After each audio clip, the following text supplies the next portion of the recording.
started. This afternoon session, well, it's not quite afternoon yet, but almost afternoon, is a panel discussion.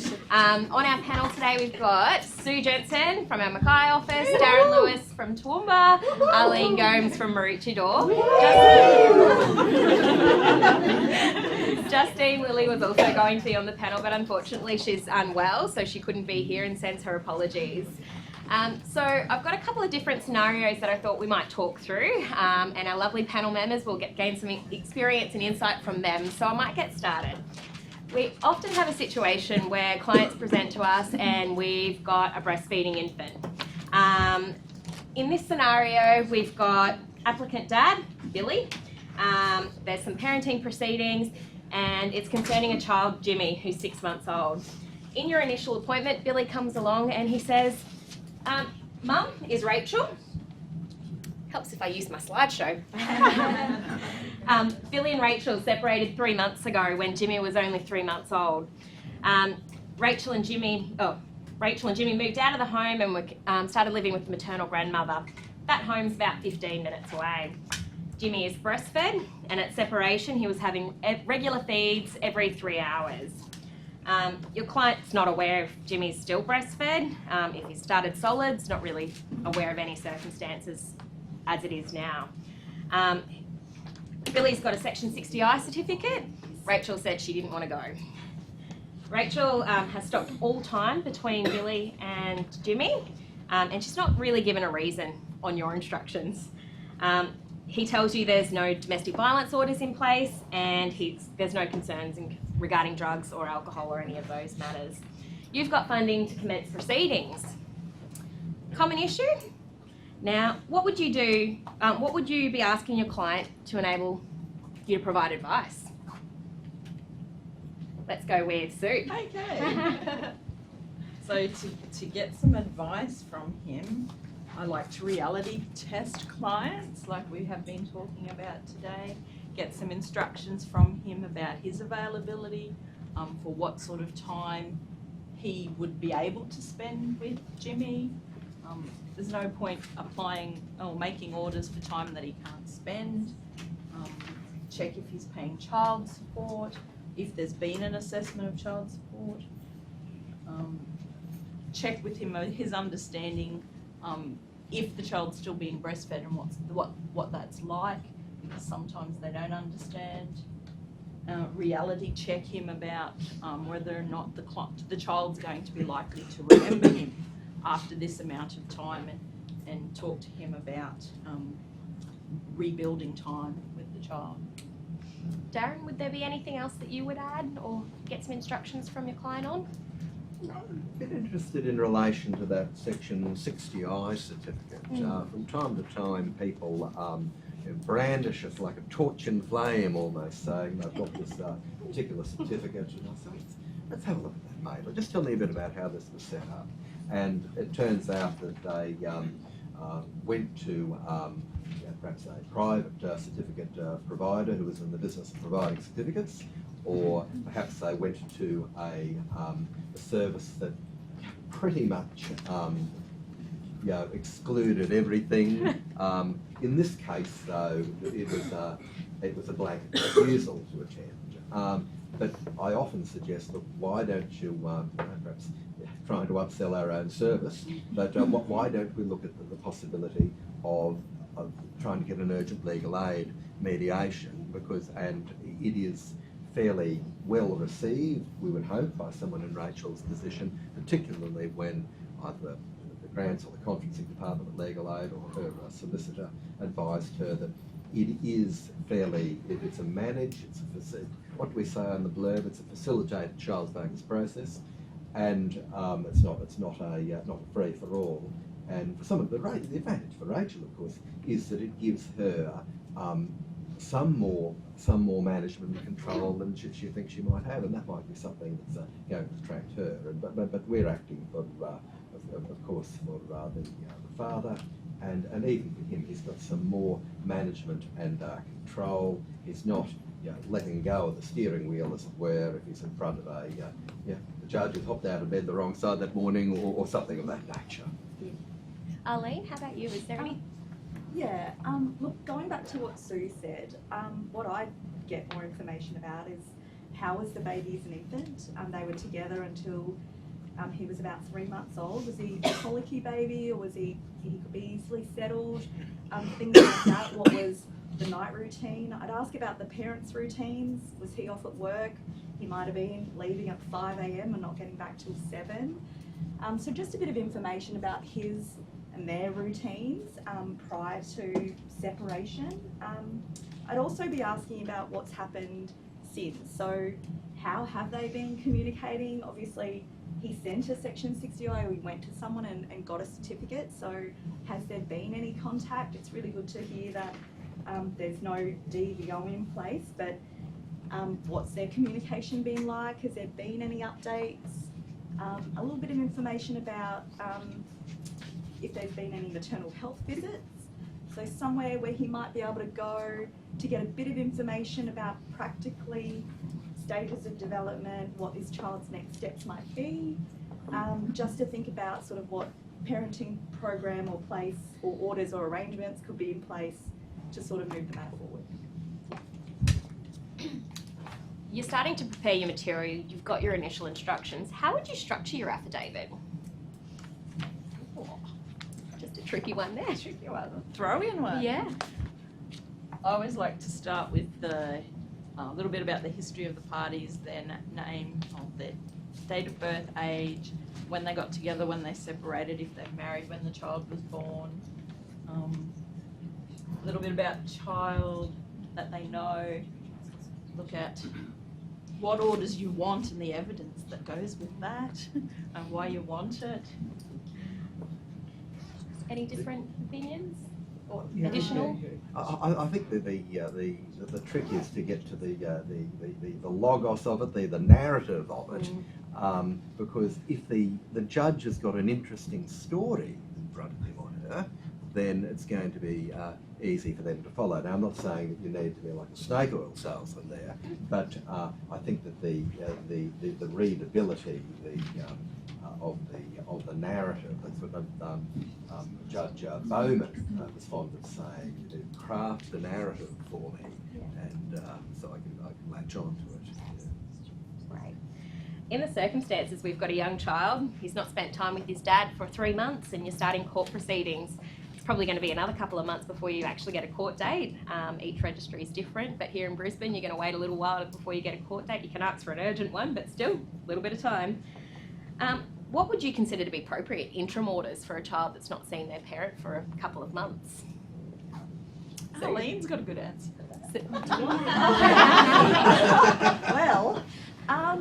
Well, I think we need to look at the child's age. So obviously, long block periods of time when we don't even know if the child's still breastfeeding are probably not going to be something that, Judge Cassidy is going to be too happy with, given, she's, her background and mum and her maternal stuff, or how she approaches things. So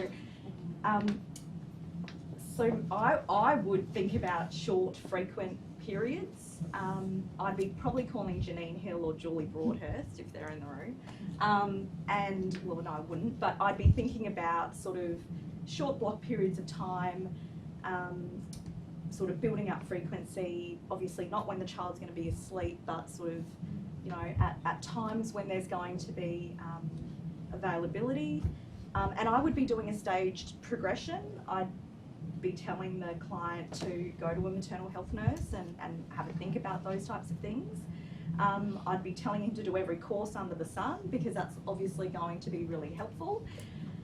Triple P, showing that he's sort of engaged in sort of understanding this child's needs. That's what I'd be doing. Sue and Darren, anything extra to add?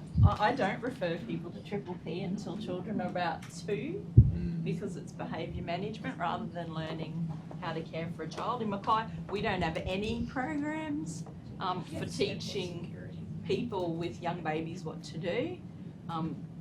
Hands-on stuff, use family members. Sometimes they can go to our contact centre because that's set up for people with young babies. But when drafting orders, it'd have to be what the father can actually do. There's no point asking for orders that he can't comply with. Do you have that same problem in Toowoomba as well? Yeah, well, think back to when I was at school, there was a course called Mothercraft, which only the girls did, and the consequence, I still don't know how to look after my own children. But no, seriously. But there are the mercy services and this sort of thing can provide some practical hints and tips there, and I'm with Sue there on the Triple P. I think you were just using Triple P almost as a coverall, because that's because every course under the sun now people must refer to as being a Triple P sort of thing. Another thing that I'm curious about is there. Long before there were courses on these things, people just learnt it from their own parents or grandparents or what have you. What are the connections here? Sometimes you find, less often than you'd hope, but sometimes you find that the two sets of grandparents are level-headed enough and can talk. But be prepared here. That someone just mentioned Judge Cassidy before.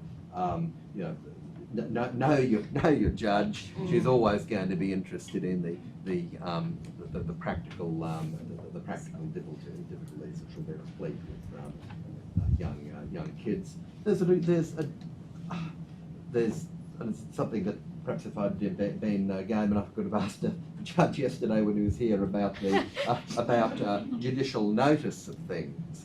Obviously, you can take judicial notice of the fact that the sun rises in the east and sets in the west. But there are other things in relation to children. Some make common sense, to use the words of our e-safety presenter earlier, but other things in relation to travelling with children, breastfeeding, etc. Attachment type theories. I've heard sometimes judges talk about them as though they were the very gospel itself, whereas sometimes just interpretations of known facts. So again, know your judge. Know your judge. Very important.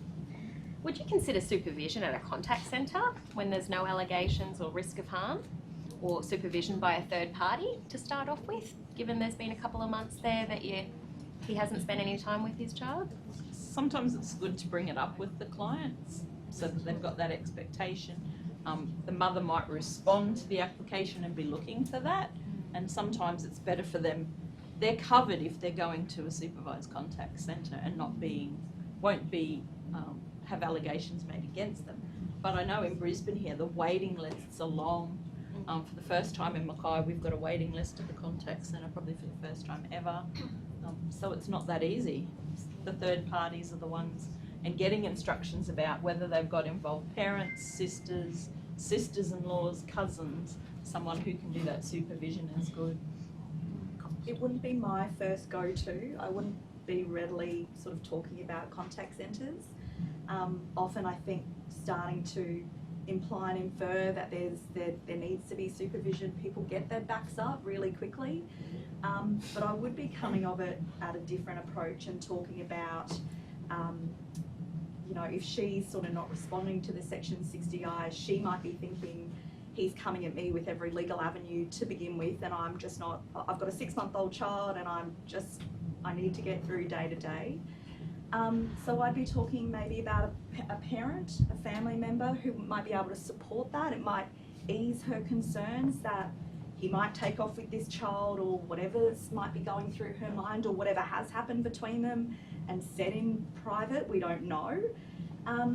So I'd be trying to look for a family member who might be able to support it, just to sort of take away the anxiety and things like that. And I'd really be talking about some pre-action procedures, writing to her, letting her know what we might have in place, a family member who's willing, if she feels more comfortable to be in the vicinity of the area if the child gets really upset.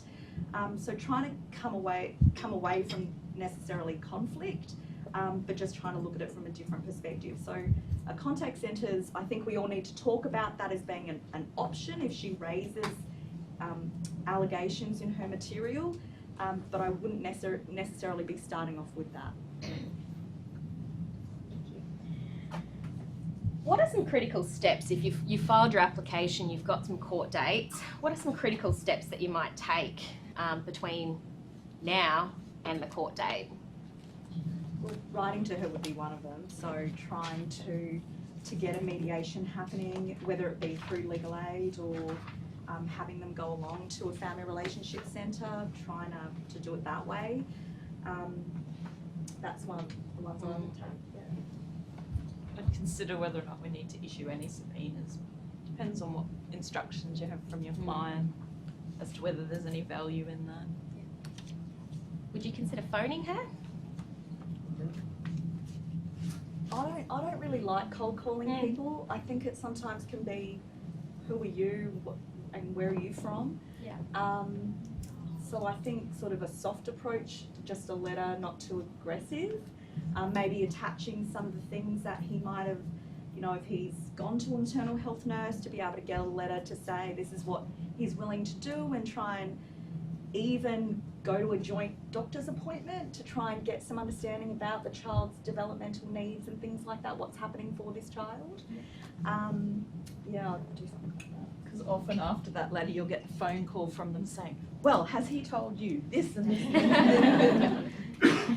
Which also impacts upon the advice we give. Yes, and it's often handy to know those things ahead of her court material and court date. Sometimes what I ask parents as well is, and you've got to gauge with your client, what's she going to say about you? Like, there's no, says there's no DPO, that doesn't mean domestic violence has occurred. I often ask straight up, are there any risk, tell me, has there been any abuse of alcohol or drugs or mental health issues?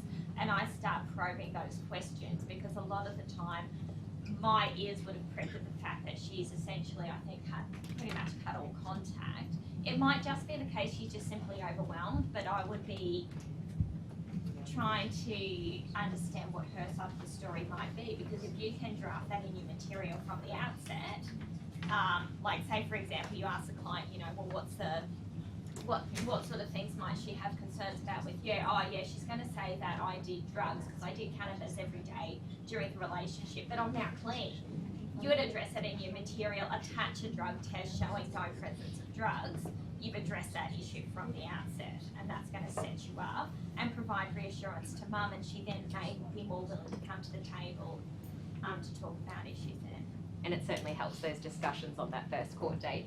Yeah. And we check out her social media. She'll have no privacy settings. As we've just learned. I suppose I'm going to hand it over to the audience now. Do you have any specific questions about any matters that you've may have encountered, or any tips or anything that you might like to ask the panel about structuring, drafting or preparing for an interim application for a young child who may be breastfeeding? I just make an observation. When I talk to clients, there's been a very sudden, recent separation, sudden cessation of time. I always ask the question, you know, why do you think this has happened? And then the next question I'll say is, have you got a new partner? Has she got a new partner? Because I find that a lot of it has got nothing to do with the child. It's, you've left me, you're not going to take my baby. Or you've left me, he's not going to be the new father. But the third question is there a chance of reconciliation? We all ask anyway. And sometimes you'll find, I really wish I could get back with her, and blah, blah. So, I mean, your take's going to be, it's not the child, this is about you and her. No domestic violence. Obviously feelings, try this sort of approach to sort it out. If that doesn't work, this is what's likely to happen. You know, and I come back to, can bring back to more advice. Don't put yourself at risk, I say. Don't push the wrong buttons, don't force it on it, but go to an agency, maybe a relationship needs to be sorted out. That happens quite often now as well. So, Yeah, absolutely. I wonder whether he's named on the birth certificate and whether there's possibilities with that. Yeah, that's a good point. Check that out. Get some instructions. Often our clients might lie to us. Shock horror. So we really do need to test those instructions and ask information like that. That's a valid point. There's often sort of dark clouds around separations with babies that young. And so, like, I'd be a bit sceptical about taking face value what he has to say about him, really, because it's fairly dramatic to separate when a baby's that young.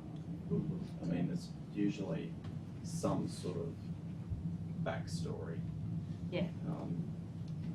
But, you know, and there's often sort of commitment, I mean, generalising, right? But there's sort of commitment issues from men with babies, with children that young. They often overestimate how involved they're. I mean, I'm generalising, right? So, you know, but they do. Yeah. And that can cause a lot of friction because they want to sort of have the child in their life in a sort of optional kind of way. And often for women who are dealing with, especially if they're, you know, not very well supported, you know, with a child that young, they've got a completely different perspective of what the child needs, you know, than some guy. So there's often quite a large disconnect between what they think is right for the child, and that can cause a lot of friction. But it can be challenging just to provide advice to someone who has come to you with that perception of, I really want that relationship with the child, but I'm not as committed as maybe I think I am. So they all think they can do equal time. And I think that goes back to, with regard to what Nigel was saying, it's age-appropriate guidelines. That has to be one of the first things. I think that reality check, are you expecting shared care 50-50? Because that would spook the mother and scare her away. And the old Arizona guideline is still a fabulous resource, still online, and I often refer clients to that resource for age-appropriate guidelines. It's a general one, and okay, it's American, but you know, their children are pretty similar to ours. I'm not a lawyer, but really I don't know how old this child is, but one of the first things I would be kind of wanting to check out is postnatal depression and so, well, you're looking at a really young baby, and is there a mental health effectiveness? and it'd also be important to know if she had any other children or he has any other children, and were they in the household. So I'm a very new lawyer, and I'm interested to know how generally the courts would view breastfeeding babies, because some babies don't breastfeed every 3 hours, some babies breastfeed for 3 hours and then not for 5, and it can be very irregular. Generally, how do they view time spent?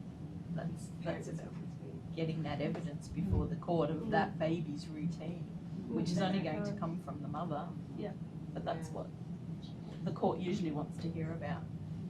The judge will often ask the mother, what's the routine? But if you were advising the client, would you say, look, if the baby has a regular routine, you do have prospects, but if they don't, you probably don't? Well, I think with younger children who are feeding on demand, I think it is really difficult to work out a routine that's going to, I think, sort of, you know, I guess for a child of that age, and I know this is going to sound really bad, but I mean, the priority is for that child to be fed and settled and all of that, and ultimately, that's right. And often you have to have a difficult conversation with the client. And sometimes I do start with the whole, can we not just look a year down the track? Let's think about how this child's going to feel inviting you to his grade 12 graduation. Where is this child going to seat you at his or her wedding reception? I know we all look at what's happening right now, but we need to think about in the future. And some guys really take on the analogy when you talk about a building block foundation. If they're tradies, they get it. You need a solid foundation to build a really good building. If you don't have that solid foundation and that starts right at the get-go, then it's really shaky from the beginning, and we don't want that. So just those conversations, I think, at that initial first appointment, when you're starting to get information, I think it's really important. You're not going to be able to get the answers to all of these questions in the first appointment, and asking about things, I mean, he doesn't know what the routine is because he hasn't seen the child for 3 months. So I think there needs to be a bit of hold up. We need to get some information. Like Nigel said, there might be a backstory about things that have happened during the pregnancy that have culminated in the separation that might sort of trigger things for her and might answer a lot of questions. So, and then if you throw in what we get in Mackay, where they're a shift worker, or they work a week on, a week off, or 3 weeks on and 1 week off.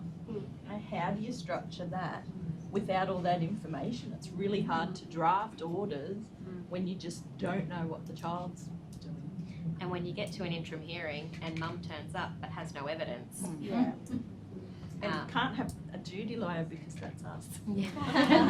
In a regional. So at Maroochydore on Tuesday, I was having a chat with two lawyers who just looked like they were pained. I said, what's going on? And I said, oh my God, we've got a matter where the child is it was in a 2-day-a-week routine, alternate 2 nights. 2 nights it was being breastfed, 2 days it was being bottle fed, and it was just alternating. And even the lawyers looked pained, and it was like, oh, I don't know what happened. I'll have to catch up with those lawyers, so I might be able to email you. Was that a parent arrangement, Arlene, or imposed by the court? No, I think that's what they had arranged. Yeah. Because I had one like that too. There was a 18-month-old child, obviously not breastfed or anything, but it was week on, week off. Yeah. That the parents thought that was the best idea, and I'm like, no. Yeah. I've seen parents at 3 months or 6 months go, yeah, let's do week of out. Yeah. And then they come to you and you're just like, You have to tell them, I don't think a judge would give you that. And then sometimes the judges do. I don't think our judge would give you that. Yeah, they're like, yep. Yeah, at some level, I suppose it is sort of Judge of the Sullivan type stuff. The individual judges take on it. I remember one case. This wasn't one that I was involved in, but where the judge had apparently said, with this very small baby, a little like young Jimmy in our case here, oh look, the mother can just express milk and send that along, and that seemed to me to be cruel and inhuman. There is case authority, as we see on this topic now, about what is going to work. But you've got to try, and I think we're acting here for Billy. We've got to try and get Billy to perhaps put himself in Rachel's shoes for a moment. How would she be thinking about this? Absolutely. One of the things that you might need to call for some reinforcements here a bit with your case theory that it can be helpful. I would have thought to get the judge will give it to you some child inclusive conference very early up where people can where the parties can be perhaps oriented to some of the same expertise and thinking on these topics, even for one of those parachute drop type CICs. Yeah. And particularly if mum hasn't got any material before court on that first court date, an 11F and a child inclusive conference would be probably one of the ways the court would go. As an advice lawyer, one of my most extreme was an arrangement since the child was 6 months old, and I was giving advice to Dad, and they'd separated prior to the birth, and since the birth they had been doing 1 month without. Oh. So that was just. I'm glad everyone's side there. And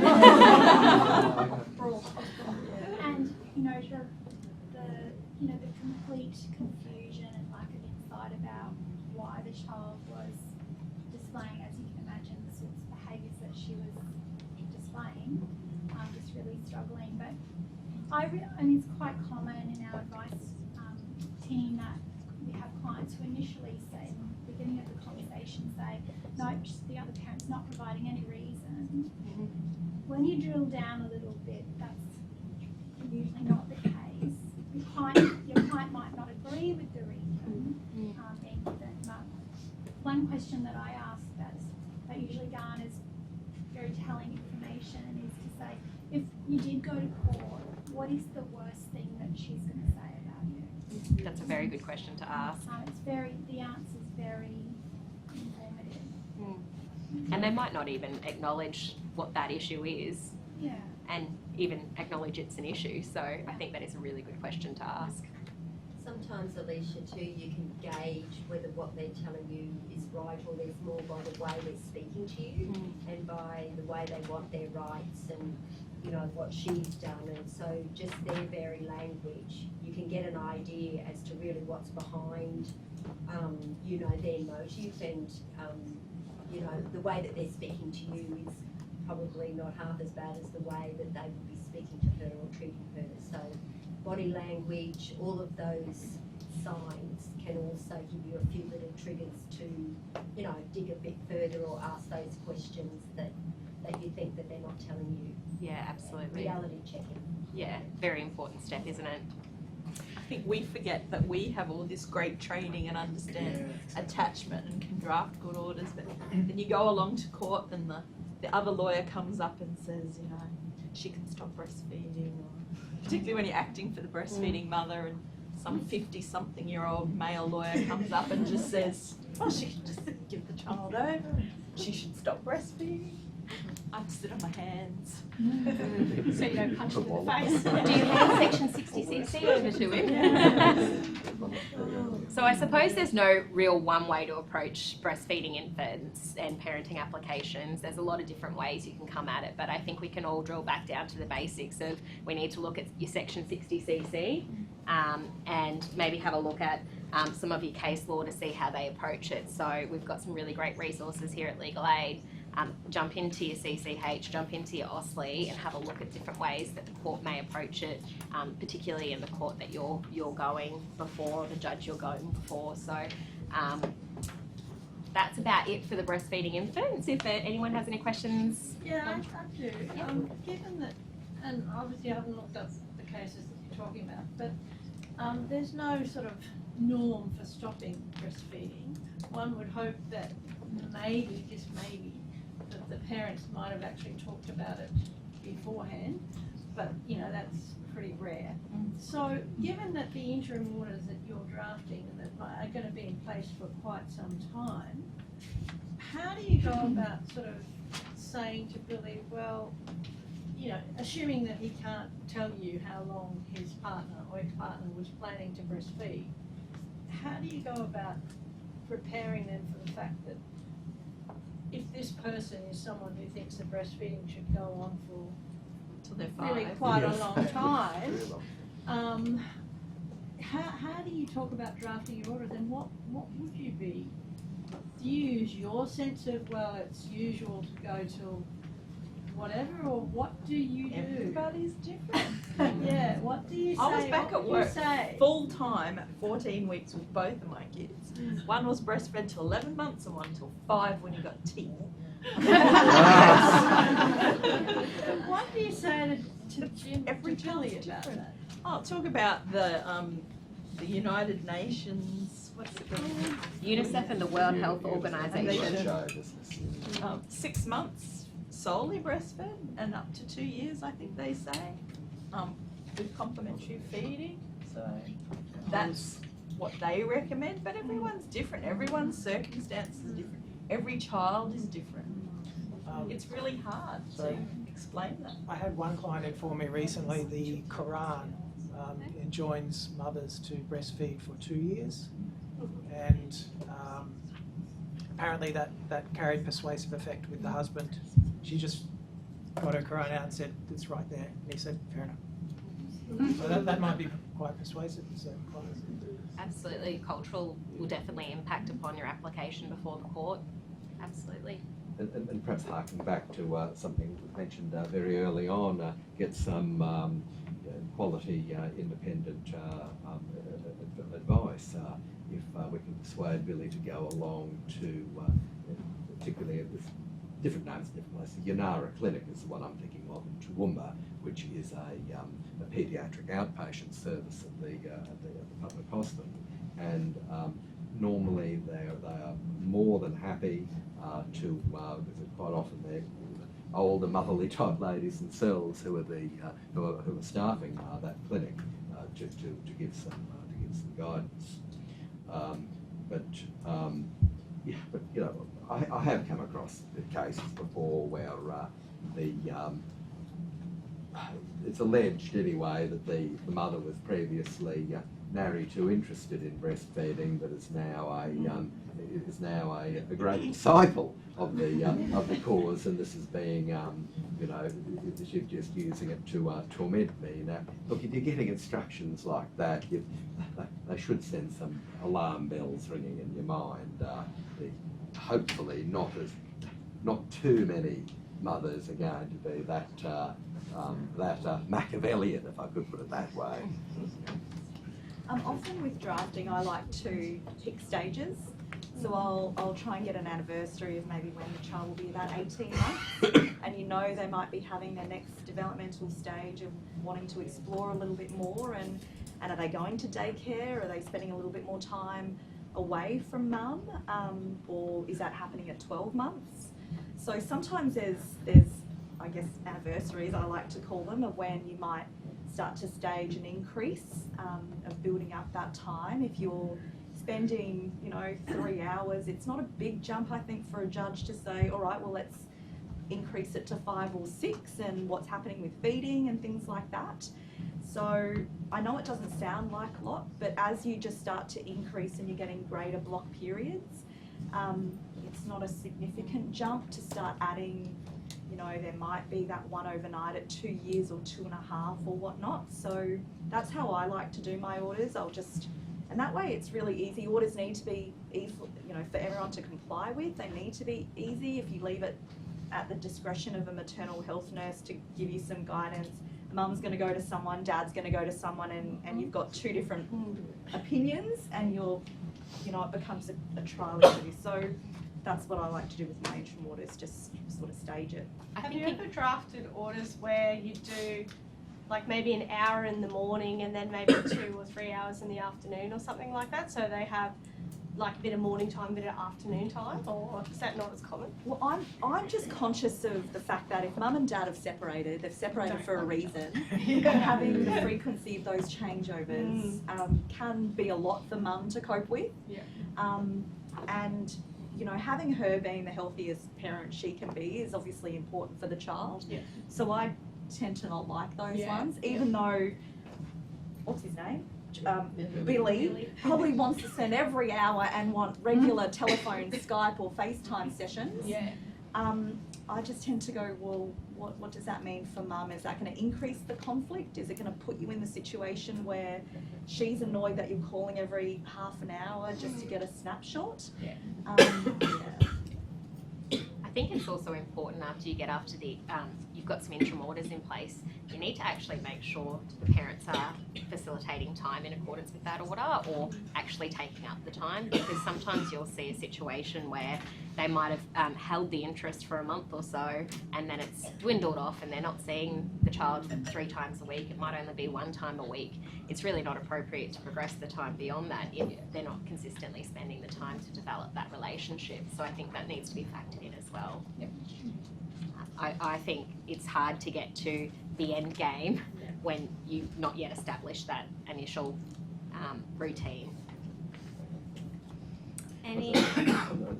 Another slight anecdote, perhaps on that very point, something I said to the client recently, who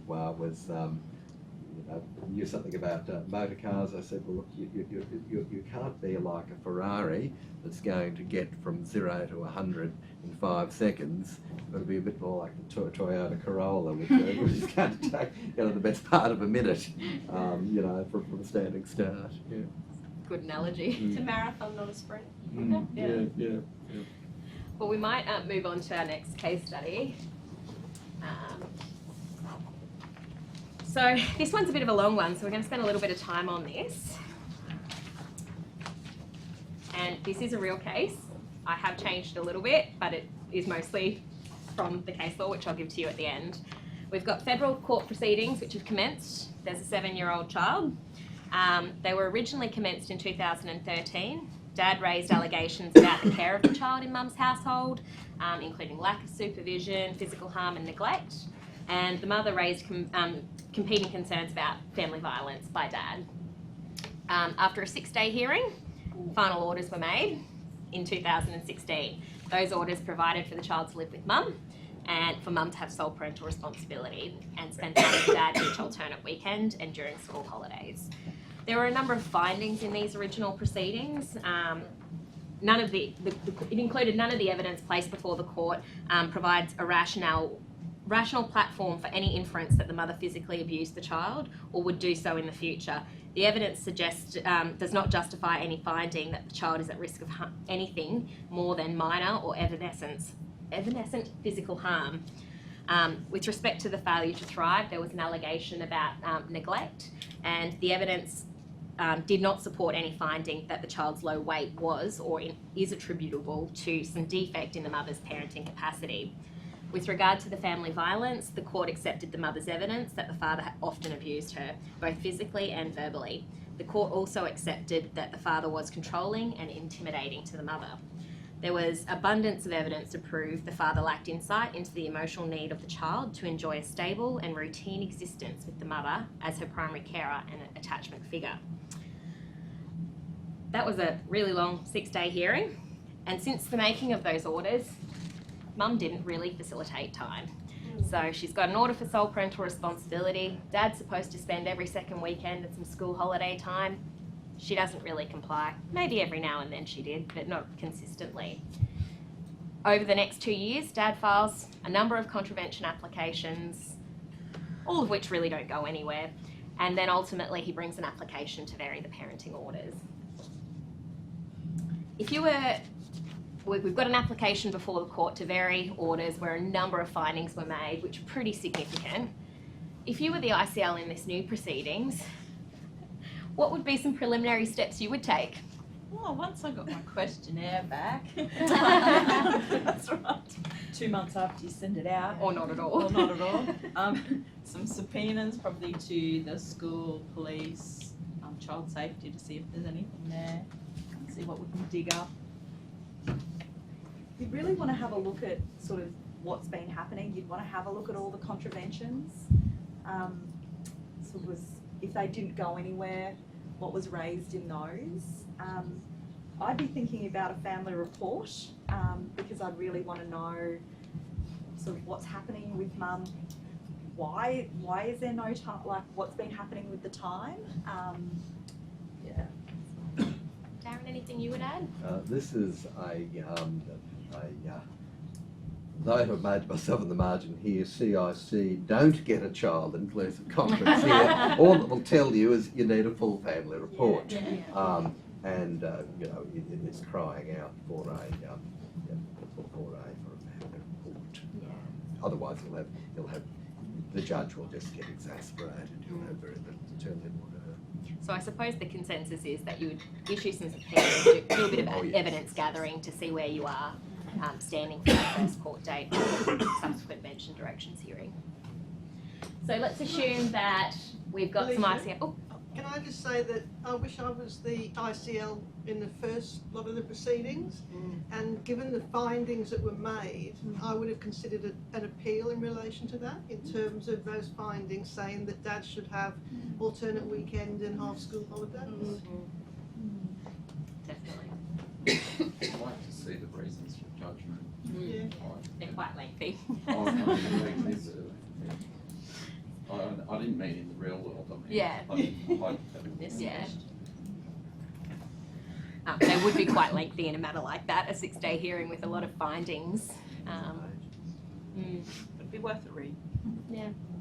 If you weren't the ICL. I think in this matter there was the departmental intervening. Yeah. So I think there was some pretty serious sort of allegations thrown around by everyone. So that would also be potential line of inquiry. Has the department had any more recent notifications? Have they been involved? I think there was something about the mother working with the department for a period of time after the final orders were made. So, you know, were they aware of anything? So that would be a significant step I'd take, yeah. So in this matter, the ICL issues subpoenas to the children's school and to police. The records from the school don't really show anything too concerning there, but the records from police show that Mum's recently been involved in an assault on her sister and some possession of drug charges. There's also recent information to indicate that the maternal grandfather is facing extremely serious child sex offence charges, and the mother appears to be pretty protective of him. An updated family report was ordered, and the report notes that the mother and child did not attend the interviews. The report writer believed that the mother did not make any mistake and did not have any excuse for not attending, but deliberately avoided attending. Rather than attending interviews, the mother instead chose to support her father, who was appearing in court for the child sex offences.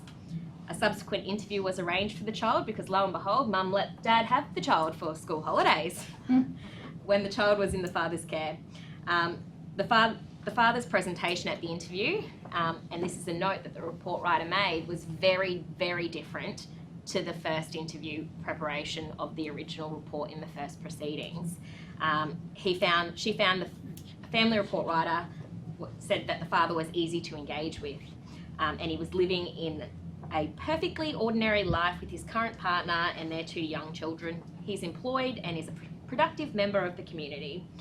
She made the bold recommendation of change of residence. Alicia, was it the same report writer? Same report writer. What? Mm. Maybe she was on drugs. Maybe. In saying that, 2.5 years have passed, who knows?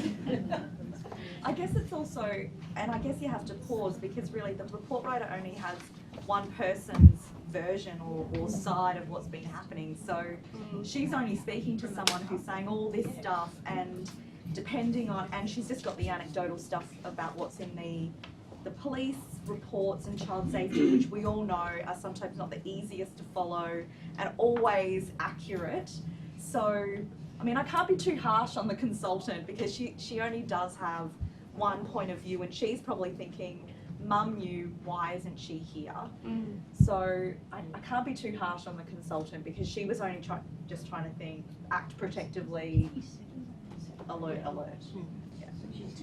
And the consultant too, who is paid to give an opinion, is the court is entitled to rely on her expertise. It is only one piece of evidence, Yeah. right? Yeah. And I wonder what Judge Jarrett would say. There's no response. The mother hasn't participated in the family report. I had a matter before him and the father wouldn't participate in the family report and he struck out our response. So it went as undefended. I've had the same experience with that same judge and another judge. But also in that case, I guess, you know, the findings were that there was some serious domestic violence back then. Maybe he's done rehabilitative courses and things like that, and he's moved on with a new partner. He doesn't hate the mother anymore. So it seems extreme where, well, obviously there's some other stuff going on in Mum's home allegedly, but I don't think it's too crazy to think a change of residence if back when the original order was made, there was no drugs, there was no pedophilia behaviour or anything like that had presented or anything. So that sounds like it's obviously occurred after that. Yeah, I think it goes back to Nigel's point. You'd want to get your reasons for judgment and go through and inspect the court file about what's happened in those previous proceedings and how it all came about, because you're only going to get a snapshot in the current set. Yeah, and that's where the ICL or the father's lawyer. I was going to say, it'd be pretty worrying if that sort of stuff was actually going on and then that was the final order that had been made. So I think in the sounds like it happened Well, I don't think afterwards. you do that. Like, you know, you want to get it back into court reasonably quickly and get her to come. I mean, to see the report writer and do another day. Like, you wouldn't, I mean, you know, well, who knows what can happen. I think in that place, but I mean, like the thing is that you wouldn't run it that way. Like you'd sort of get her, you'd put her on notice about all the things that she needed to do, because, regardless of what the report writer said, you know, it's only a piece of evidence, and they might make, like Darren was pointing out, like they might sort of make that sort of recommendation given all the facts and circumstances that are before them, because they have to give some sort of opinion. But I mean, they may well say, oh well, look, if this, that and the other thing occur, we might need to consider a change of residence. I'd be very surprised if a report writer would actually say, like, there needs to be a change of residence. I mean, unless they had some input. I mean, there might be circumstances where that'd be an instant recommendation, but they'd have to be pretty extreme on the other side. Yeah. Like, but you know, like, is the next bit he makes an application. Of course it is. And mum doesn't engage at all. So dad files an application in a case. He doesn't engage. Mum doesn't engage. She doesn't turn up to court. There's may have been one court appearance that she turned up to, but the court actually can't find that on their records, but make some comment of it. So you've got this situation where he's brought an application, you've got ICL, there's some evidence before the court, you've got a family report that makes a recommendation of change of residence. If you were acting for dad, what evidence would you want to ensure that you had before the court to get the court to make that on an interim basis? Well, I think I'd want to, well, as the ICL, when I said I wanted to subpoena, I'd also issue a subpoena to police about the maternal grandmother and father and make sure I serve those two people. Because I think if that's a risk issue and mum's supporting, I'd want to know what's happening about those two people. And I think, touching on what you said about dad and how he's undergone this change, well, how did he undergo the change? Did he go to someone and work intensively with a psychologist to gain some insight into all of that stuff? Who was that person? Could you, if I was for the father, could I get a report from that person to sort of show the work that I've done with him and, or how that's happened, before the court? Darren, did you want to add anything? Well, I think that the bit about the maternal grandfather, you've got to make your best point your first point, and that is the one which is crying out for attention. She is supporting the father, protected towards. Well, what's the nature of her support? Well, it's of the highest possible water. She is she's choosing to go along to court with him, not go along to court regarding her own kid. Now, there's such a thing. The mother is giving the appearance of being like Nero who fiddled while Rome burned, and I think that's you've got to. But in and of itself, that's not the complete game changer. So I think the biggest worry here is old granddad, and that's what you need to be hammering the judge on. If you've done an assessment on the father, which the family court writer would have done, and he's sort of like he's a candidate to have the child in his care, right? You get that far, then and you find something about the grandfather that relates to this child. You can say to the court that our child is at risk in the care of the mother if brought into contact with that grandfather, and you can sort of smoke her out by saying that child's not to be brought into contact with that grandfather. If she then doesn't turn up to court, you can have, you can take steps to have that child brought to the court or transferred into the father's residence temporarily while you sort of reassess that situation. That would get her to court, because she may at the moment not be sort of participating because she thinks she can get away with it, and if she's got a history of contraventions that have been going on and she hasn't been sort of doing what she's meant to do, and she sort of gets the idea that nothing's going to really come of it, that has get away with sort this of consequence to her, she might think that that's the way to play it, but that, I think that'd be the way to, because what you do have is the report writer, regardless, assessing his side of the fence and saying, well, at least he's a lot of the time you don't have a second candidate to have the child full time, and if that guy is, then perhaps the child can go to him. If the child's at immediate some sort of direct risk of harm from that grandfather, because she's sort of covering up. I'm sort of building this big scenario, but these are the sort of things that go on. Yeah. But you've got to kind of work out a way to get her in there, because otherwise, you're going to be going through this, bumbling along through numerous mentions and getting nowhere. So the one key element would be if he's actually a candidate to have the child in his care, you know, because a lot of the time there aren't two people. You know, you couldn't move a child like that, but this might be a case where you could. In this particular scenario, the parties live 2 hours apart. They're in New South Wales. Mum lives outside of the suburb, out in the sticks. I think Dad lives in Sydney, so it's 2 hours out from Sydney. Can't remember the name of the town, but there's quite a distance between the two of them as well. I think it's having About the mechanics. Interesting. Sorry, we're all assuming, we'll try and get mum to court. Yeah. No judge in his right mind is going to issue a warrant that provides for a mum and child to be picked up. So isn't strategically the better idea to try and get the department involved to do your dirty work? I mean, Pandora's box, but the department are better able to make this assessment because they've got a bigger stick right now than any of us have. What if the department come back and say we're not intervening and we're not doing anything?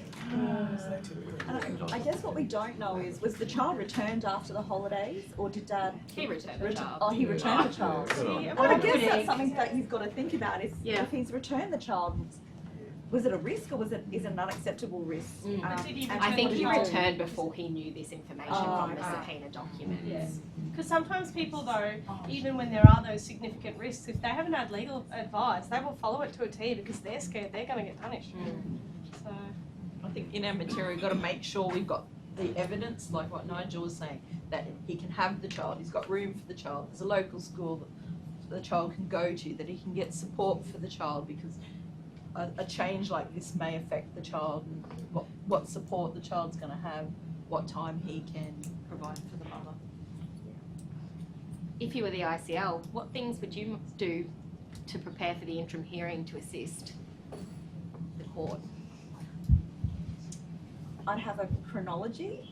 I would have had a look through the subpoenas. I'm just laughing at Nigel. We're just talking about chronologies and tender bundles. I'd have a look through that, and I would have a set of proposals and an alternate proposal. So if, just say I was recommending a change, how that might look, and then time with mum.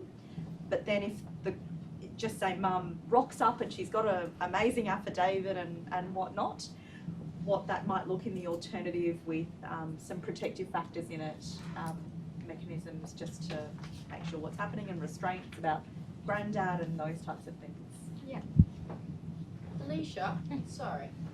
Has Dad filed the application in the case as a consequence of the recommendations of the report? So look, as ICL, I would be saying that that's one piece of the evidence. That is not the evidence. I would be not making any recommendation, and that it is a tribal issue, and that this is something that should proceed to a final hearing. Sure, we'd go through all the steps and issue everything that we needed to do, but that if that's the sole reason that Dad has filed an application in a case, I would be saying that it's a tribal issue. Yeah. And at an interim hearing,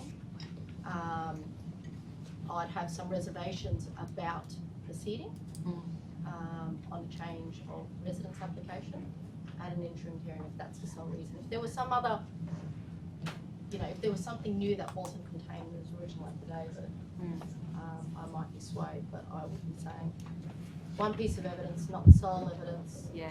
There's a raft of other work that needs to be done, should be done, and it's a tribal issue, and give me an urgent listing date. Dream on, but give me an urgent listing date.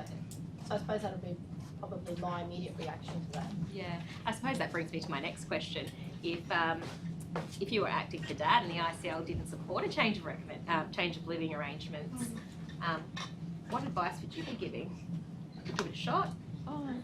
Well, there's that case with what Judge Jarrett's done previously, where parents haven't participated in family reports. Get the cat, they don't get to participate, and the mother's filed no response in this matter. Is it an undefended matter? Can it be listed for undefended hearing? So you'd still punch up. Still punch up. Give it a shot. Yeah. Alicia, the other thing is mum hasn't complied with time orders for Correct. 2 years. That's right. So that is a really big factor. And there's some recent risk issues in the material. Yeah. don't assume that the judge is going to treat it like a commercial cause, though, where there's no prima facie case or something like that she's got. She really has to have no case but before he's going to. Well, yeah, I've read ahead, obviously, but where you might imagine he's going to make those orders. In terms of trying to get a speedy trial in these matters, I had one like that recently where I thought we were a shoo-in to get a speedy trial, but again, the judge had other ideas. There was agreement between all of the solicitors. Perhaps we should have put something together whereby we'd each run contrary arguments and see what the judge put up, but that would have been a little bit again Machiavellian. But he, there are always some spots available for speedy trials. I guess it's also knowing your judicial officer as well, because I think some might be more and have time available to listen to those arguments and go through the tender bundles or be taken to parts of subpoenaed documents, and some might not. And so I think, with your client, you probably need to talk about if this doesn't happen and you're doing what Joe said, and that's, the ICO saying, I want to list it for a trial and nothing else has happened. Well, then what can we put in place to, either have, sort of it moving in a certain way and minimising risks and things like that, and a way to, I guess, gather evidence in terms of mum not complying with orders. You might find that the trial judge is less sympathetic with mum or be willing to listen to something if she continues to show, and you've got some other evidence like changeover at a contact centre and mum's not attending or being shown to, look like she's not supporting anything. So, yeah. So I think in this particular matter, the judge actually made a change of residence on an interim basis. I couldn't find a final judgment, so it either is A, still ongoing, or B, they consented out of it. But I think the mother didn't turn up and they made default order. On a final? Yeah. I think that's the case. Is there? I'm I tried to following find it. Ooh, there you go. So on an interim basis, the judge held that there were some concerning factors in the mother's household, that there were potential risk issues for this child, albeit the school reported that there was nothing of concerning nature. There were still some risk issues, particularly in relation to the maternal grandfather's sexual offence charges that were currently ongoing, and mum's recent assault and drug use.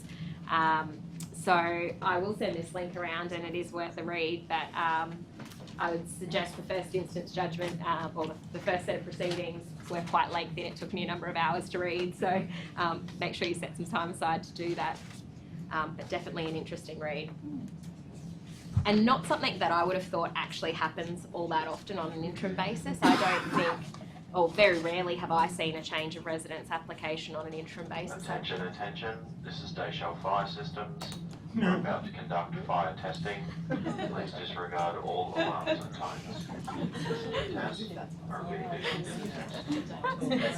a test. Have any of you guys encountered a change of residence on an interim basis? I have. Yeah. I actually had a matter with Janine when she was in private practice, and they were grandparents. They were 3 young children, mum and dad were together. The media's going to have so much fun editing that out. Yeah, and she said the report was, these children need to go to their grandparents. And we didn't release a report, but I think I spoke to maybe Doris or Sue. It was one of my very first ICL matters, not expecting a report that would say anything like that. And yeah, we had to get the children in, and Dad was actually he was compliant. Mum just didn't come, but he brought the kids and all their stuff, and grandparents were there. We made an appointment for them to go up, sort of give the signal to Judge Spellican, and she could kind of read from the look on my face that things were askew, and she made an order, for 3 children to go to their grandparents. I would say the applications are brought Yeah. regularly, but very rarely do Yeah. I see an actual order on an interim basis. I've seen it happen on one of my matters. It was final orders were made, and then 3 months later, we had brought it back on a right to that split. The final orders said that the child would live with father and spend time with mum, and she had withheld the child because she found big welts on his back from the father beating him with a belt.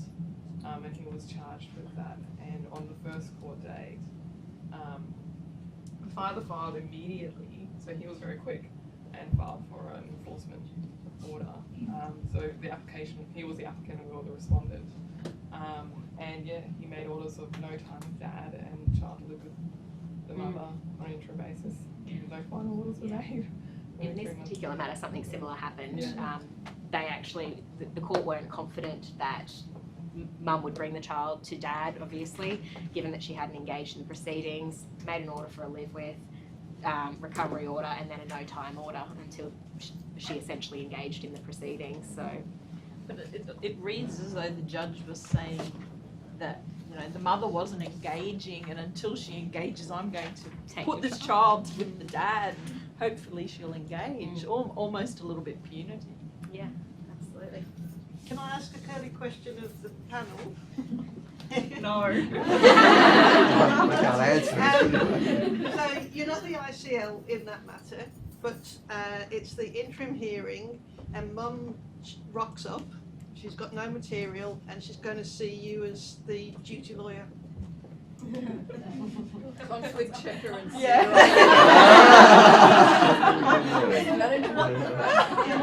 What sort of advice can you give somebody in the context of duty lawyer session in those sort of circumstances? I get some instructions about why she hasn't filed any material, why she hasn't participated in family report, tell her the consequences of that, ask her when she'd be able to do some material, explain we cannot appear on an interim matter, she'll need to represent herself, that she needs to listen to the judge and answer the judge's questions, not tell them what she wants to tell them, but answer the questions. Yeah, I'd be hitching my ride to the ICL. I'd be standing really close and saying we're on her side. We agree, all these trialable issues, family courts, just one piece of evidence, it's untested.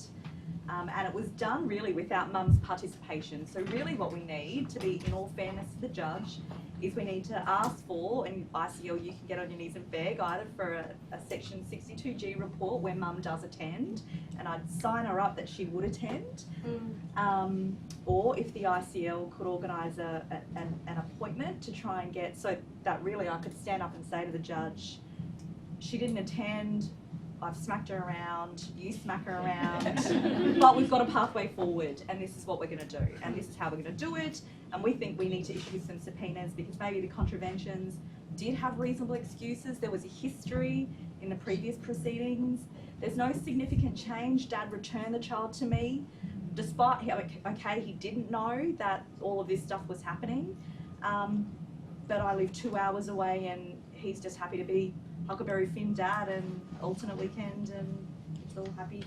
And she goes to school and there's no, those issues aren't happening. So, you know, if there was any significant issues, you would have had some other sources of evidence. Yeah.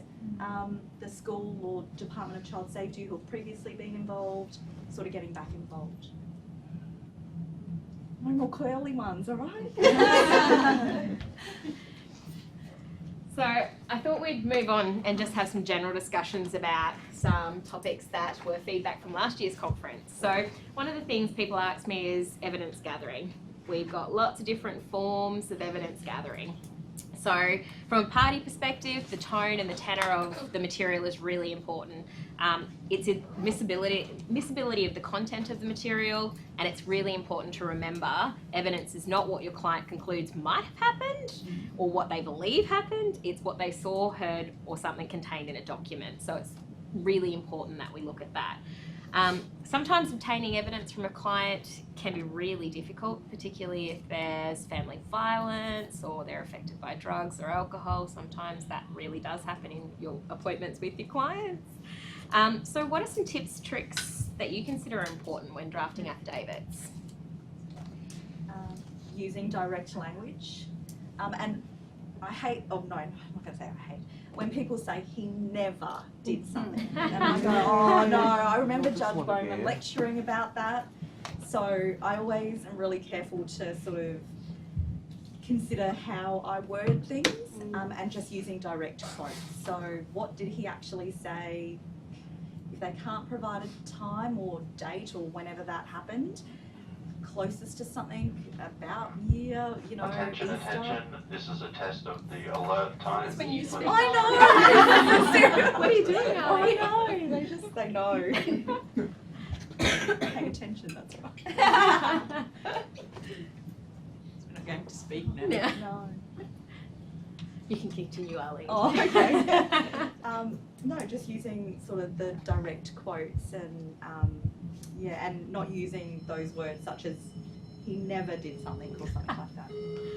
Or constantly did X. Yeah.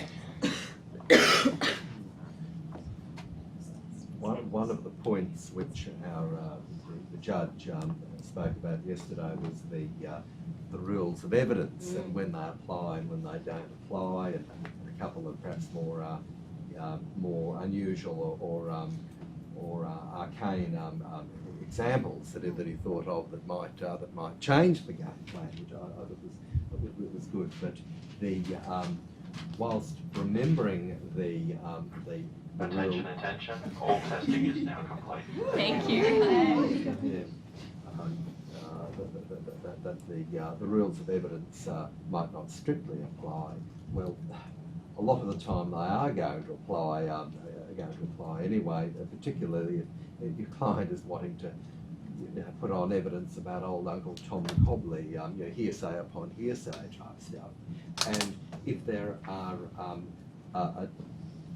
two cases that you need to remember from evidence law and administrative law, and there's probably the only two cases I remember, but anyway, remember cases like Briganshaw and Briganshaw, that where that famous quote by the Chief Justice where he said that a jury might find against a man for a debt of £10, but they would not hang him on that evidence. The more serious the allegation, the better the evidence needs to be. And an oldie but a goodie from around that same era, the King Against the War Pensions Tribunal, Ex parte Bot, where the judge said that even though the rules of evidence might not apply, if you can fit your case around the rules of evidence, then you better do that, because the rules of evidence weren't thought of after breakfast one morning sort of thing. They've been put together as our legal system's response to human affairs over hundreds of thousands in some cases of years. So you just try and make it a bit easier for the judge. If you don't mislead the judge, but try to make it the judge's life is hard enough. I hadn't listened to the talk that we had a link to on the web, that drafting with precision and family law affidavits, but I had a look at that. That was really helpful in setting out all the details of any family violence, putting it in chronological order. So that's a really good paper. I've printed the papers off because I think the link's going to disappear at the end of the month. And I haven't had a chance to watch the webinar, but it's a really good resource. So looking at that, putting all that in. If there's people who've witnessed any family violence and getting affidavits from them, we've got the time to do that. But not people who are just going to say he's an asshole. Yeah. Something like that. Just something useful. Something useful, yeah. And going back to Billy, if mum is really resistant to have him spending time, maybe an affidavit from people like that. So his mum who says, I'm willing to be a supervisor, or someone, if there are risk issues, who might then say, I'm I'm happy to act as a supervisor. This is my availability. This is a bit about my background. So you're putting before the court some evidence that the court might be able to go to, and if you have that person there, then even better. But that's always really helpful, I find, in interim matters. Can I just say something about that? Because I've just been through this trauma of trying to retrospectively piece back together what people have said about certain events. And it's really important, particularly when you're talking about abuse allegations, sexual abuse allegations in particular, that you really drill down to what it is precisely that they're saying about these things. And if there's any other document anywhere else, like an application for a protection order or some other report to police or whatever it is that they've made, that it lines up with what they're going to put in an affidavit. And also these days you've got to be kind of mindful that an application that's filed might not get heard in some circumstances till like 2.5 years later. And is their story still going to be the same later on, even though in the interim, well, they might end up, and it's amazing, like to see an affidavit in chief filed that tells a different story to what their initiating affidavit told about things that are really important about facts. And you know, if you've got somebody, or if you're acting for a party, and they're making those sort of allegations, it's worth taking the time at that stage to really get that story straight, even do several drafts or whatever, and go back to them and say, did you really mean this? Is that what really happened? You know, and really drill down to it and almost test them on the spot about, if you're saying that, then that other thing couldn't have happened, or it couldn't have happened like that if you were in that place, or whatever it is. And sort of, I know it takes time to do that, and you know, a lot of the time people don't have time. Can I go one step further and say that often our clients will tell us those allegations in their words, but the judge really wants to know what the child said. And so I think when you're drafting it, it really probably has to be what the child has said, because then I think that's one of the things I found in those cases is often lawyers will start to use, you know, he poked my vagina, and you're like, oh, did the child say that? Well, no, that's what the mother said. So it has to really be what the child said, if that's what your client's relying on, because children don't, not all children or younger children don't use those types of words. So I think being really conscious about sort of the allegations and that timeline. And I had a matter whereby Mum had set out her allegations with dates in her initial material, and in her trial material the allegations weren't raised at all, and she didn't rely on that affidavit as well. So it was just weird. Was she represented? She was all the way up to trial. And she did her own material, but she let it slip on the stand that she got her lawyer to draft that material, paid her lawyer to do that. So she didn't use any of the allegations didn't come out in her trial material. It's really so important, because later on a lot can be made of people's discrepancies in their story and in their evidence, particularly when it comes down to really small, fine detail. Like, and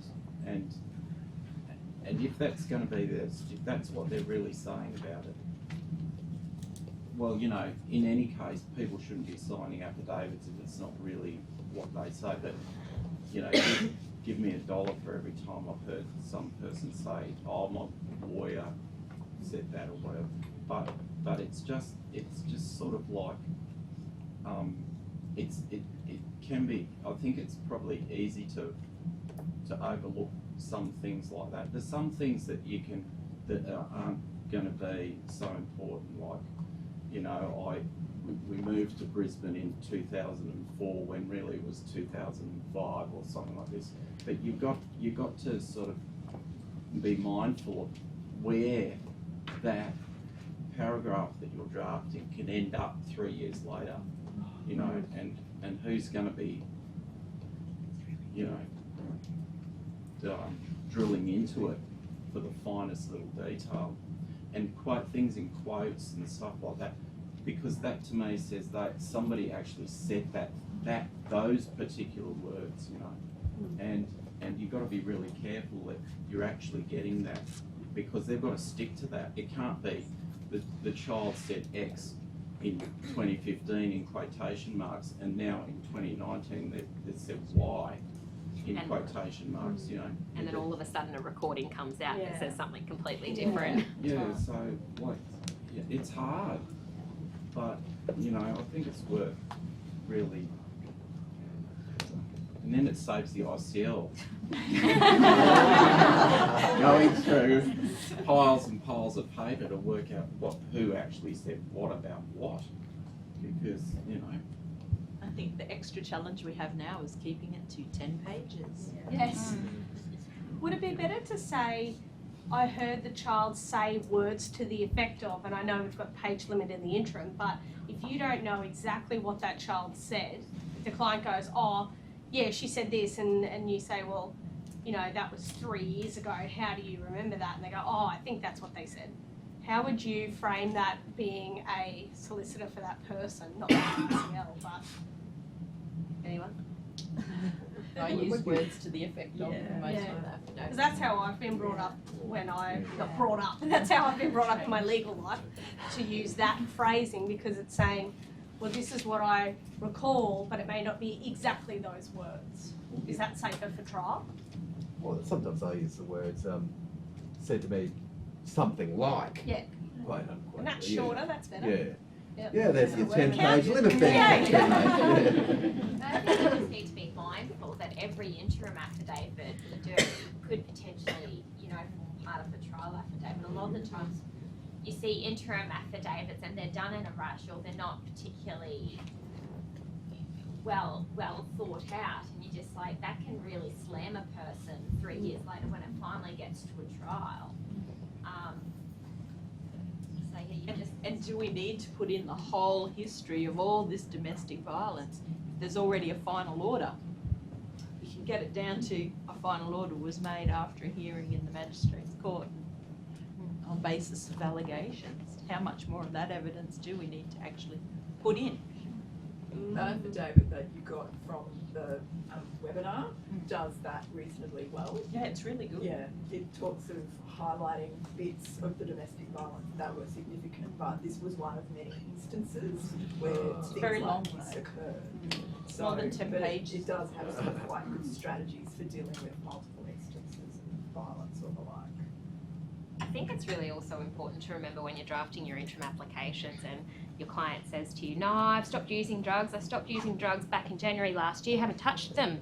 And your affidavit says, I no longer use drugs. And then the next court date, oh, I did, I lied. Who believes me? I lied. What do? Do you correct the record? You have to get instructions first, don't you? You give the advice though. Yes. Yeah.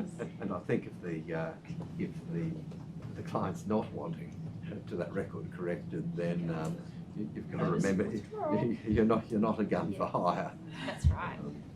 I think it's really important, particularly from a final hearing perspective, that if your client doesn't correct the record at that first available opportunity, then it's going to go against them at a final hearing. I don't think you can say, I left it a year and a half just because I didn't have the funding to do it, or I couldn't take that step because I didn't have the time, to be honest, and we're here at a final hearing and that's put to your client. I think it's really important that we get that fixed up once we've got instructions as soon as possible. Any other tips on evidence gathering? Or any tips from all you guys? I do think it's important to have some understanding about research done on memory, and particularly where trauma, vicarious trauma is involved, and our client's ability to recall the narrative.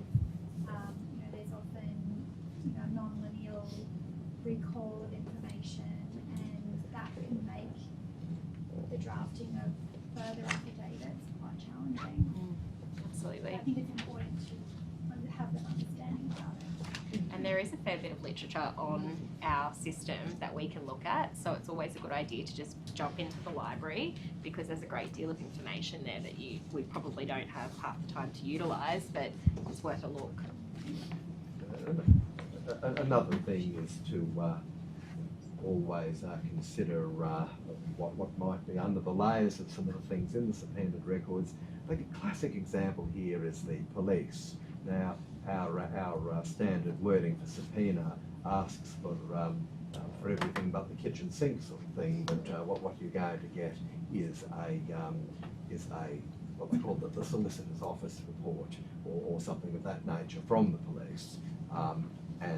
But just drilling down below that it might be clear that Constable so-and-so did make certain further inquiries or notebook entries or something like that. Perhaps that's something that can be looked into further.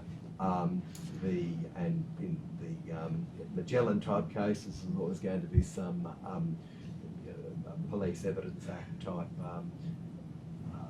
video recording of the child, 93A, being interviewed. Watch that from go to woe, and probably watch it a couple of times. And I think tell your client to watch it as well, because they can go and have a look at it. And often lawyers, we inspect those documents, but clients don't. And I know Justice Carew, she's making a standard trial direction that all parties go and inspect all material. So that means your client. And she came down really hard on the parents in mine who hadn't, and the mother was self-represented and she hadn't seen the 93A interviews, and she said my lawyers watched it and she was represented and she pretty much lost it, because she said there's an order that all parties, and you're a party, you should watch it. So I think we need to be telling our clients, you have to go and view this evidence. It's going to be raised. Absolutely. I'm also really conscious of drafting material for clients who might have something like Asperger's. So I had a matter last year that went to hearing, and I drafted my client's evidence in very simple terms, just because I knew I could potentially be cross-examined. If I've written it, if he's cross-examined on what I've written, it really needed to be in his language. And I've recently drafted material for a client who's Chinese, and English is about her 5th language. So I said to her, when you read through it, make sure it's a word you would use, a word you understand. I will change it to read what you would say. And she was very conscious of it. Now she's asked me to make a voice recording of the affidavit so she can listen to the pronunciation of all the words, so that when she eventually gives evidence, she knows how to pronounce all of the words in her affidavit, even though she does understand the meaning of them. She's not sure on the pronunciation. So, something different. Yeah, I was just going to say that in matters where one of the main allegations is sexual abuse or something like that, make sure that your affidavit deals with all the other evidence that is needed by the court to make a decision. I've seen far too many affidavits that just refer to the allegations and evidence around those, and you don't know where the kid goes to school, you don't know who the child sees, you don't know anything about their activities or anything like that, or any other information that if, for instance, the allegation is not made out, so what are we left with? And often there's no evidence there that the court can actually make a determination around. And Nikki, sometimes when there are allegations of sexual abuse, you tend to concentrate on that child and forget about the other children that might be there. So we're all talking about one child, but just remember that there's other siblings that you have to address those issues about as well. Absolutely. Anything further? Just on our evidence gathering, something that I'll sort of, if it involves anyone who's sort of like committed an indictable offence or like, I mean, maybe other people routinely do this, but it's very useful to subpoena the Department of Public Prosecutions as well as police, and because they tend to keep their records in a different way for a sort of a different reason. So like the records from DPP will be very often quite orderly in this sort of brief type format, like all the necessary documents that were used in that actual court proceedings for the criminal matter, you know. So there's a bit of intersection of, well, at least for me, I've experienced in recent years, kind of like parallel criminal matters going on at the same time that are relevant to, you know, the family court matter. So that's just one.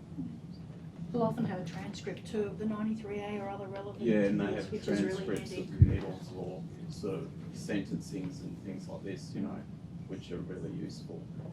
Nigel, that'll only be for a matter that's already completed. Yes, Again, yeah. no objection if it's on current Yeah. criminal proceeding on foot. Yeah. But if there is something like the judge's sentencing remarks, or perhaps a psychiatric evaluation pre-sentence of the person, even though that might not be directly sort of on bid, there are some. It might again lead you to some other lines of inquiry, and perhaps analogous to that is any if a person has ever been under a sentence of imprisonment and they're out, or they've been probation, whatever, the probation and parole notes can sometimes be very informative as well, because you'd imagine that you know, perhaps a lot of people are quaking in their boots in an instance like that, but some people have perhaps a less than satisfactory performance under those programs. Yeah, and well, with corrections, it's a cheap way of getting a lot of good information because we're a bit strapped for resources. Very often they will do a whole lot of reports and whatnot that you can sort of piggyback on.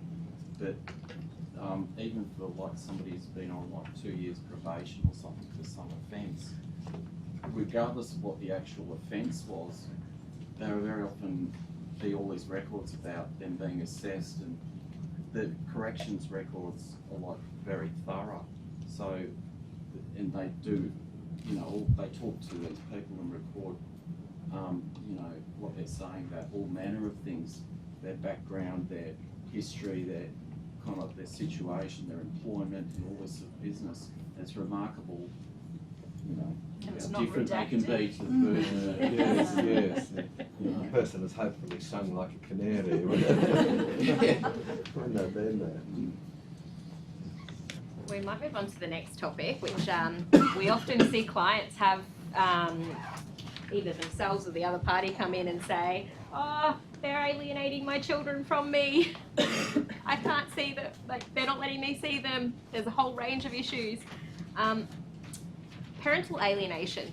Well, when we're preparing affidavits to address this issue, what are some tips for testing our clients' instructions? Trying to get them away from using words like parental alienation. Another one that was doing the rounds a few years ago was Stockholm syndrome, and it comes from watching too many American TV shows, I'm sure. But I think it's really just an example of what you need to do every time.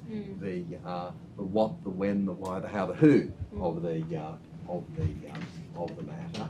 And then you can do a little bit of perhaps a cross-examination of your own client early on. Because if they're going to be really sort of bristling and antsy at that, then that perhaps gives you an indication of what they're going to be like when the judge is asking them those questions, or perhaps the other party's counsel is going to be asking them those questions sometime down the track. Yeah, I guess you'd also want to know what time they have spent with their child, because I guess alienation depicts that they're now being kept away, or they're not doing something, and it's the fault of the other parent. It could be that your client isn't rocking up to visits, or has been going out on boys' weekends as opposed to time that he's got every second weekend with his children, or he's had a 6-month holiday over in gosh knows where that I would like to be, but I'm not.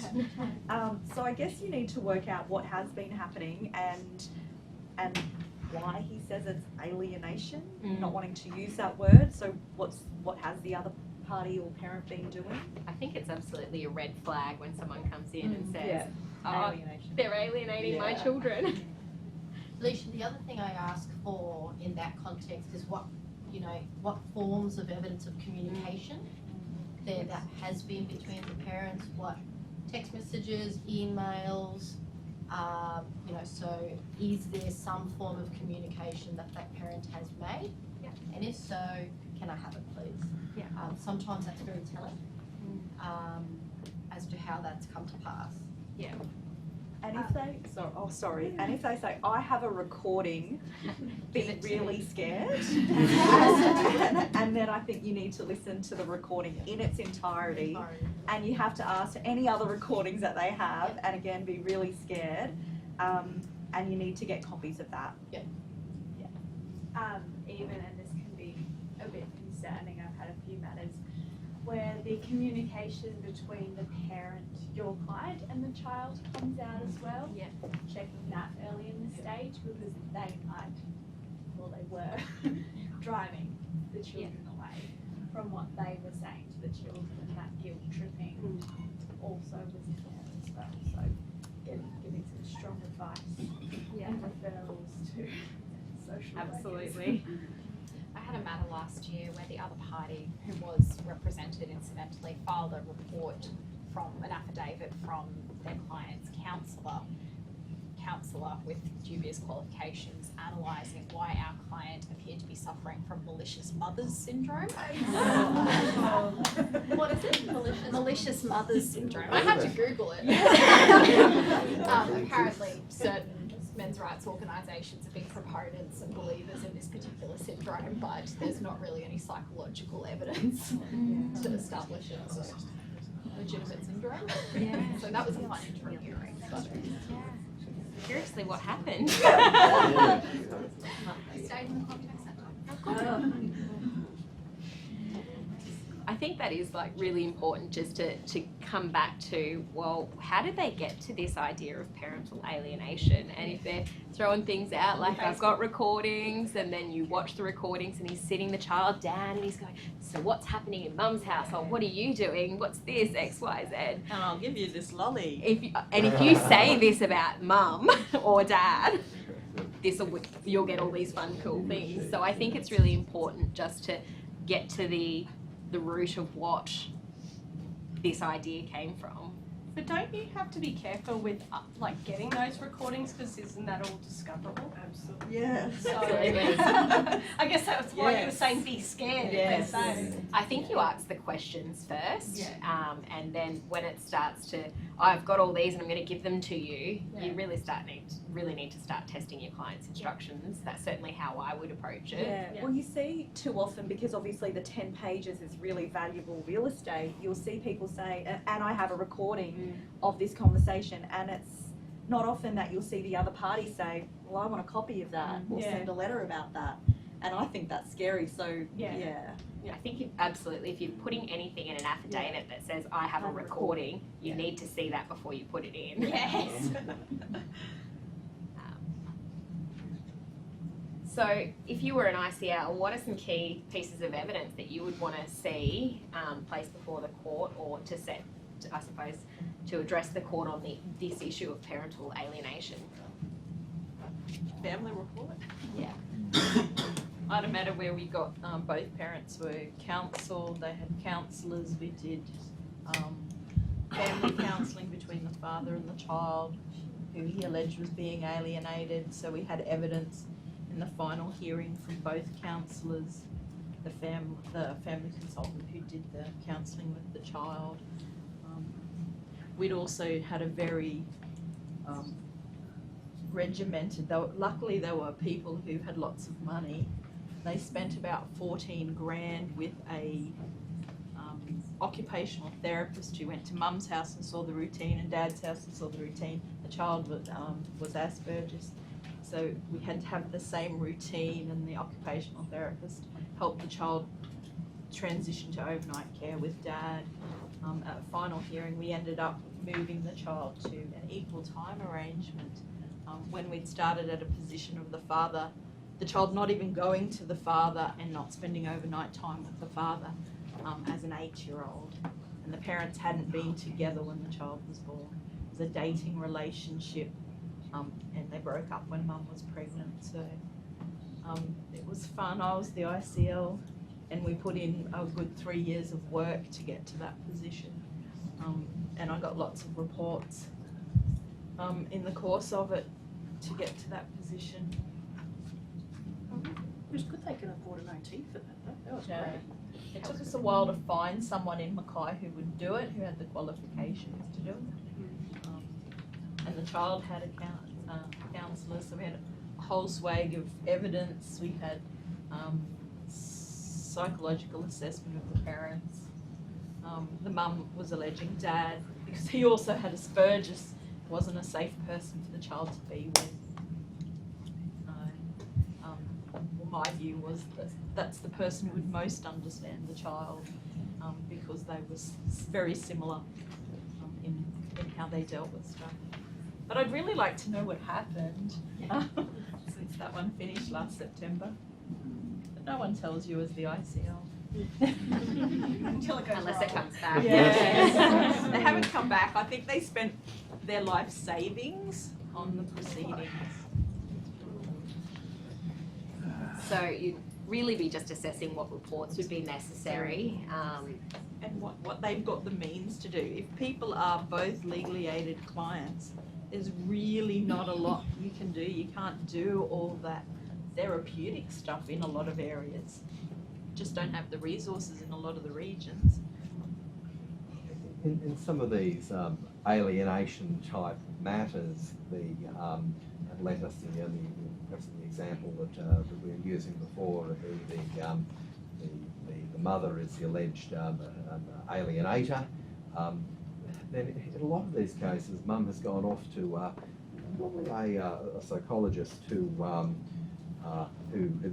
has given them, some perhaps at times not all that good grounds to have worries about something, and it can be helpful to have a look at that psychologist's notes, if indeed they've made notes. Some are better note takers than others, because that person might end up being in the box, being asked some questions about their technique and approach. In my recent matter, I had the parents go to family therapy and made that reportable. And I think Hayley Parsons only saw each parent, well, I don't even think she saw Dad, she saw Mum, and Mum referred to Dad as it. And pretty much it just, it won't have time. So Hayley was like, it's probably not going to go much further than that, but that was a really important piece of evidence, and it was right there, and it was on an affidavit, so it was just a really important piece of evidence. And Mum, of course, denied that, but the judge preferred Ms. Parsons' evidence. So in my case, the family report writer referred to the relationship between the mother as a cross-generational child-parent coalition dynamic. What does that mean? That's how I picked up the phone and said, what's this mean? I said, parental alienation. Okay. But it was just, it's like between the two generations, so the mother and the daughter, the coalition between them, the mother, getting the child on her side. If the child didn't go and spend time with Dad, so Mum and the daughter did a little happy dance. And we got all this stuff, it was all in the evidence. So that coalition between them and that dynamic being a very poor dynamic for this child. I think that brings it to the point of you want to see what time has been happening, what's been ordered, what interventions have been put in place, and make sure you've got evidence to support whatever the circumstances may have been, so that you can set it up for a final hearing. Whether you're for the party or as an independent children's lawyer, you're going to want evidence about that. Any other points on parental alienation or cases they want to share? You want to share? I think we've got time for just one more, and this is something that we often get asked, I think, is my child wants to stay with me and not see dad or not see mum. They want no relationship with the other parent. This kid might only be 5 years old, but that child knows what this child wants. How do you approach the views of the child? It's a tough one. What do you take into consideration? But if your child doesn't want to go to school, what do you do? I say that a lot. But it's about looking at how old is the child, what the law is. I show people the section 60 CC factors and how that's one out of a whole heap of them. There's lots of other things that the court looks at, talk to clients about. Is there any unacceptable risk as to why the child should go? It's only what my child wants. They tell me I'm going to follow through. How do you really test that? My child wants to stay in bed all day and play PlayStation, but I don't allow it. There was one quite well-written judgment where the judge said that it's an expectation on parents that they should be able to bring necessary pressure to bear on their children to do things that the child doesn't want to do, like the go to school example that we heard, the necessary pressure to bear.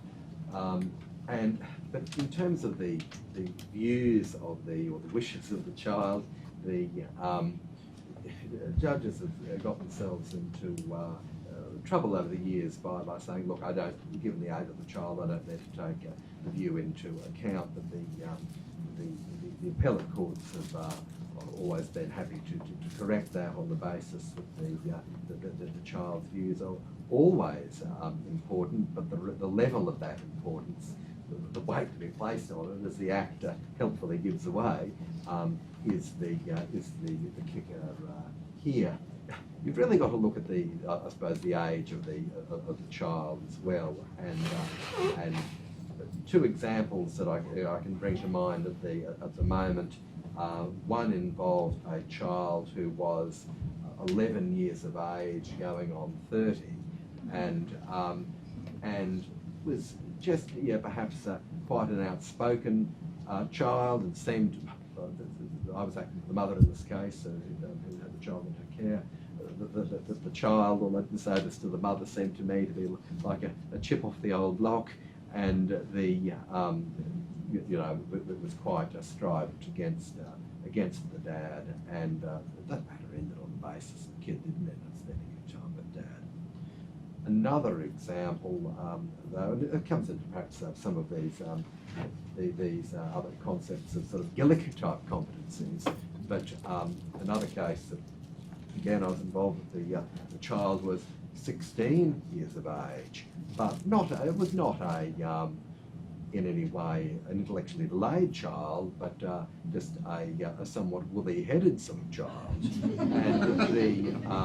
and the judge in this case took the attitude of what's best view is what I as the judge decide is best view, and the child said, oh, okay, sounds good to me. Because in this case, this flavour of this particular case, I looked at the filing date. I said, oh look, there must be some typo here. It says here that you've been in litigation for 14 years now. A typo there. Oh no, it did start in 19 whatever it was, or 2000 whatever it was.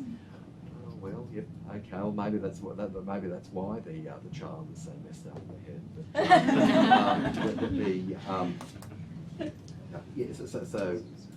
So probably not a very good answer to the question, but each is going to depend on its own facts. For the first few years of the life of the Family Law Act, there's a provision there that said the views of a child who's 14 years or over are going to be dispositive, but I guess fairly soon that was worked out to have been a complete train wreck of a provision, and it was taken out in a 1979 or something amendment to the Act.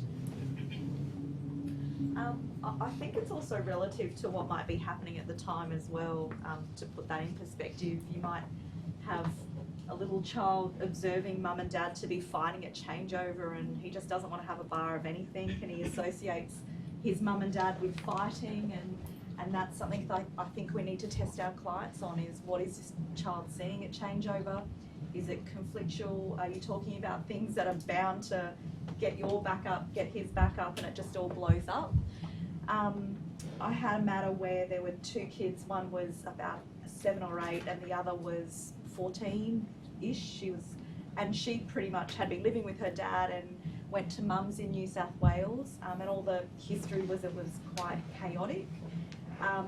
But because she was 14 and she wanted to do what she wanted to do, mum just withheld both. And it was an application here before Judge Purdon-Sully, and I didn't recommend a change. There was nothing in there that caused any significant alarm bells, and really we just had a 14-year-old who just wanted to do what she wanted to do because she wanted to do it. But because of that history and that chaos, I recommended she go back to her dad. And up in the child dispute, because Judge then said, would you go and tell them that that's what's going to happen? Oh, okay, yeah, no worries. Like, geez, okay. So went up there with a consultant, speaking to both kids. One was like, oh, okay, she was pretty happy. The other just burst into tears, ran into the toilet, slammed the door, and I was like, uh-oh, can you get her out? What was really beautiful was when Dad came in, the little one just ran into his arms and jumped, and he caught her, and it was really beautiful. And he was really appropriate with the 14-year-old in terms of coaxing her out. So I think sometimes relative to what is happening, I think it needs to be taken into perspective with what is happening for these kids. And very similar to what Sue and Darren have just said, it's, well, you tell your child to go to school if that's what you had to do, so you're going to time. Because if you put this child in the driver's seat, it's a speeding car and it might just crash and burn. So, yeah. I've had a case where the parents just listened to the children and what they wanted, various ages, and these kids just went back and forth between Serena and Ayr, which is a long way apart. Serena's south of Mackay and Ayr almost in town for a couple of years, and it was ridiculous. But they just, oh, that's what they want to do. We'll just go with that. And it's like, who's the parent? Yeah, neither of them were the parent. But you also, these little kids are often telling both parents exactly the same thing, and that's what they want to hear.